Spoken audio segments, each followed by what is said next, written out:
Assalamu alaikum, y'all. May peace be upon you and your homies, your ancestors, your other spirits, your family who alive. When I say everybody, I mean everybody. My name is Taylor Amari Little. If you're not using that full name, then you just call me Tay. I use she, her, and he, him pronouns.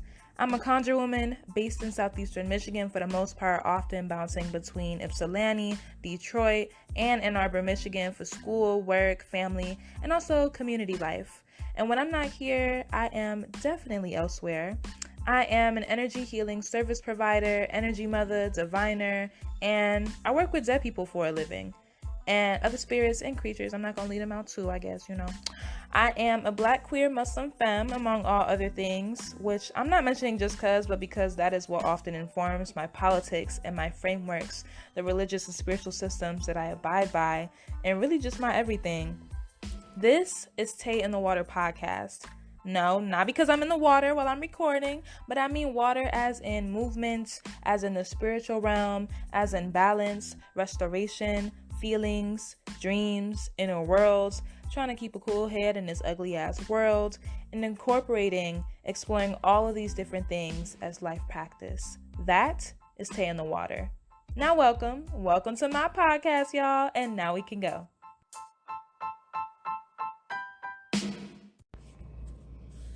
I am sitting down, I'm taking a little break, and at first I wasn't going to try to record anything, but then I had accidentally opened up the voice recording app when I was trying to click on something else, and then I knew it wasn't no accident because I've been delaying this for a hot minute, so I decided to record. And I guess what's on my mind today is loyalty, but specifically in relation to the spirits I work with, and especially my ancestors. Something I would like to prioritize more is loyalty to my ancestors. There are times when I'm around people who don't really practice any type of spirit work or specifically ancestral veneration work. And they might not know or fully understand how serious some of the prohibitions or restrictions in my life are.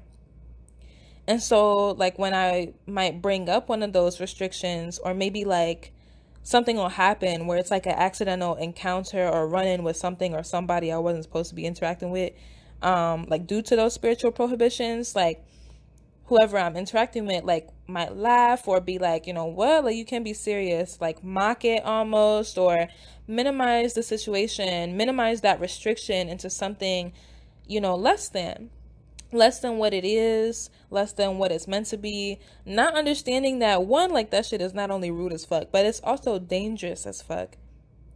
And, in those situations, I wouldn't really know how to respond and would kind of just feel stuck, I be telling people often how I feel my feelings first, but it can take me a longer time to be able to not only process what has happened, but also be able to give language to them feelings.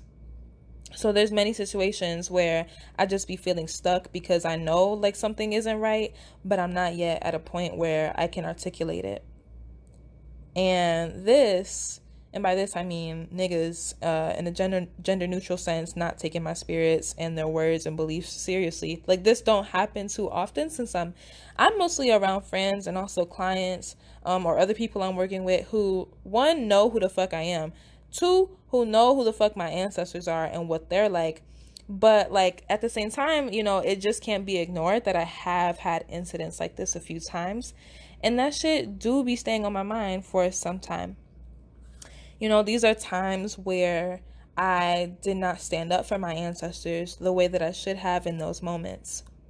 The same ancestors who are these strong ass, caring ass, warrior ass spirits who take no shit, love making people who deserve it uncomfortable, who love me fiercely and unapologetically, and are constantly pushing me to own my voice and own my power. The same ancestors who are constantly not just paying attention to my physical and spiritual well-being, but also my emotional health and making sure that I feel good in my body, feel good in my head, The same ancestors who have low-key bully my friends and my teacher into stopping what they're doing in a moment to tell me I look pretty. Like, my ancestors are so incredibly loyal to me. They're so loyal to me, and they're constantly advocating on my behalf so passionately and aggressively, to the point where even some of my spirits, or excuse me, even where some of my friends who do ancestral work have been startled, because they like, girl, like, why are your spirits like that? But like, my folks give me love that I have never even thought of asking for. My ancestors, they give me love that I did not even know existed. You feel me?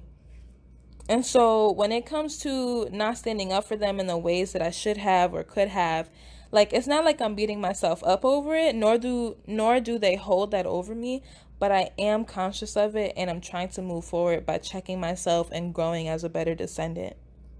And also holding on to the fact that that shit is personal, like, for a multitude of reasons. Like, if you don't respect my spirits and their authority or high role in my life, then you don't respect me.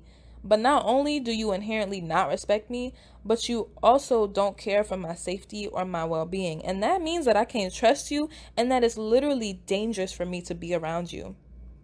And by me being complicit in the behavior of others who are doing this disrespect for whatever reason, like, that feels like dishonor to myself, to my spirits, because we go hand in hand. And there's also been times where, like, I'll feel tempted to prioritize someone I'm dealing with in the physical world over maybe like feelings or thoughts or information that's coming from my ancestors.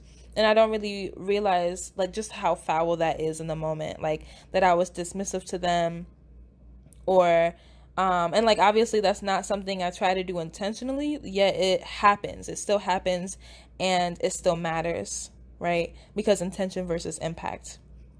And it's like, I know what it feels like to constantly be saying something that's really important, to be voicing concerns, to advocate for how a space should look, how a relationship should be or could be, and there just be no follow up, nobody following through in terms of, who I need to be talking to or who I need to be hearing me. Like, I know how that shit feels. I know how it feels like to have my voice silenced and dismissed, or to be looked down upon in some way.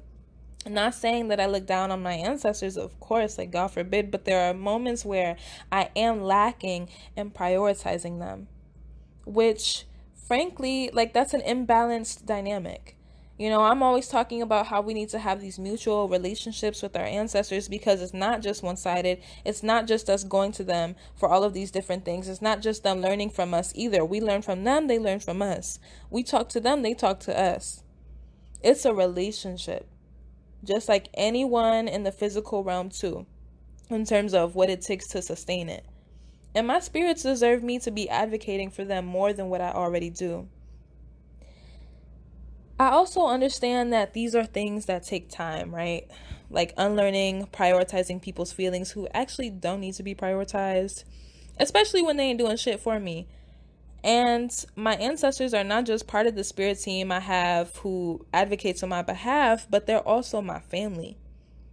Not only that, but I'm also supposed to be operating per ancestral instruction. Like, that's what my destiny calls for. And they be knowing best, and they be knowing best because they see all, they be seeing everything.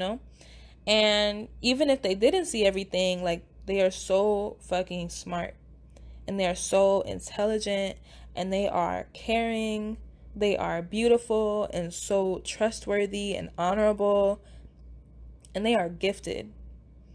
And I am a direct reflection of the power that they have. And I know that I need to respect them, and I need to respect myself, and I need to stand up for them and stand up for myself, in the face of questionable ass situations with people saying certain shit that should not be said, or stuff that just might be flat out disrespectful to my spiritual systems, my spirit teams.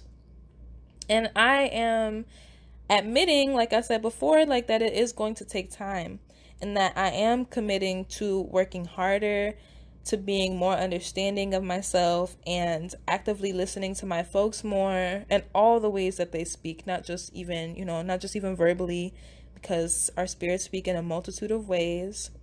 Committing to not being afraid of calling niggas out when they being disrespectful, even if we was cool at one point, don't matter. And really just to being a more honorable descendant of my folks. So ultimately, I want to leave y'all with questions for yourselves. What does loyalty look like for you? What does that feel like for you? How do your spirit teams already show up for you, and how could they potentially do better? What is it that you can do better to show up for your spirits that you walk with? Have you asked them what loyalty looks like for them? Why is it important in the first place? Why is loyalty as a concept important? So just think about it. Rewind and write some of them questions down. Journal if you want. Represent the answers in art. Consider dedicating your day to exploring what this concept means to you.